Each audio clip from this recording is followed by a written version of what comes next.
Right. The head of the Proud Boys was is an that true? informant. I didn't know that. You didn't know that? No. What's his name? Enrique Tarrio?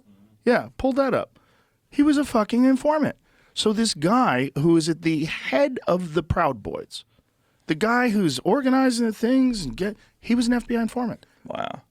The Amazing. whole. Do you know the story of the Proud Boys? The real origin story? No, I don't actually. Oh my God, the origin story is amazing. The origin story. Here we go. Proud Boys leader was prolific informer for law enforcement. Enrique Tarrio, leader of the Proud Boys extremist group, has a past informer for federal and local law enforcement, repeatedly working undercover for investigators after he was arrested in 2012, according to a former prosecutor in a transcript of a 2014 federal court proceeding obtained by Reuters. So the Proud Boys started off as a joke on Anthony Cumia's radio show, where Gavin McGinnis, who was a regular guest, they made a joke about one of the guys who was an intern. And he was, they were doing a joke about him being in a musical, and the musical, like, Proud of My Boy. And they were singing a song, like, we're the Proud Boys, proud of my boy. And they're like, we're going to put together a group called the Proud Boys. And so they decided to have, like, this fake group of people. And to get into this group, they had to punch you in the arm, and you have to read off, like, remember different breakfast cereals. Like, it's all, like, really hilarious, stupid shit. But then Gavin, Gavin's one of those guys that just, like, he's a legitimate maniac, which was great when he was running Vice and not so great when he gets involved in extremist groups. Right. And so his idea was like, fuck these crazy Antifa people. We're going to develop our own group. We're going to go after them. We're going to fight them when we go to these, because they would show up at any time he had to do speeches, and they would protest him. He's like, we're going to beat the Proud Boys. We're going to show them. We're going to fight them. And I'm like, hey, like, that doesn't end well. Right. And obviously it ended terribly. And that's where the Proud Boys origin story came from. That's amazing. It came from the Anthony Cumia radio show. From Opie and Anthony. Anthony from Opie and Anthony. Dude, it's a joke. Like, Anthony came on the podcast and told the origin story of it. There's a famous clip that's on YouTube, and it's hilarious. And then it ends up being like, a central issue in like the presidential campaign, yes. right? Like, yes, it's nuts. America couldn't be more ridiculous, dude. But if you know Anthony and you know Gavin, like I've known Gavin forever, Gavin's just nuts.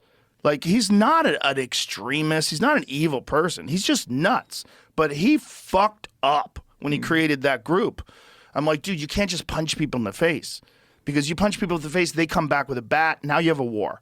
Like this, you just can't just say we're gonna go hit people. Like, that always ends badly. Right. But he just was having fun and kept pushing it. He's a push the limits, push the envelope guy, and then now it's this hate group that people bring up in political speech. And the Proud Boys and the white supremacists and, like, the Proud Boys. And they have a life of their own now, right? Now it's beyond. They don't even like him anymore. Right. They kicked him out of a meeting. He went to a meeting in Vegas. He's persona non grata in the Proud Boys now. He can't even go to a thing that he started as a joke has now completely ran away from him.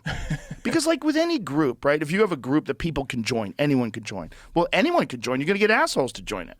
Of course. And you're also going to get law enforcement. And that's how you got this Enrique Tarrio guy. Right. Wild. Yeah, that's unbelievable. It's wild. So they I guess they found his cooperator agreement. Yeah. And what, did he continue to be the head of the Proud Boys after that? I think they arrested him recently. That's the interesting, also the thing about these guys is they don't get off scot-free. Like, they make you work as an informant, they make you be a snitch, and then they put you in jail. Right. They'll still put you in jail. Mm-hmm. But they won't put you in jail for life. Like, right. Okay, we'll give you 10 years right. instead of 50. And so these guys just do it anyway. I mean, they treat you like a real bitch. Like, they don't treat you like a half a bitch or like, hey, we're going to work out a deal. No, they treat you like a bitch. 2 days before a far-right mob stormed the U.S. Capitol, police arrested the leader of the Proud Boys militia group for burning a Black Lives Matter flag at a different protest. Well, that's convenient. Meanwhile, he's black, which is hilarious. Right. The fact that, like, you can't burn that flag. Meanwhile, if you burn an American flag, no problem at all. Right. That's fine. Yeah.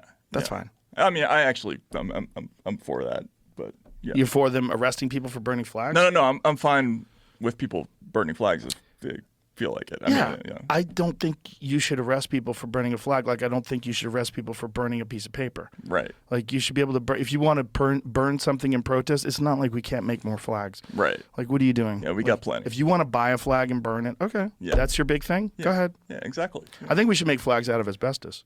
solve all the problems. That would make for a lot of unphotogenic protests, but that would be funny. Like, Yeah. they're but what the fuck?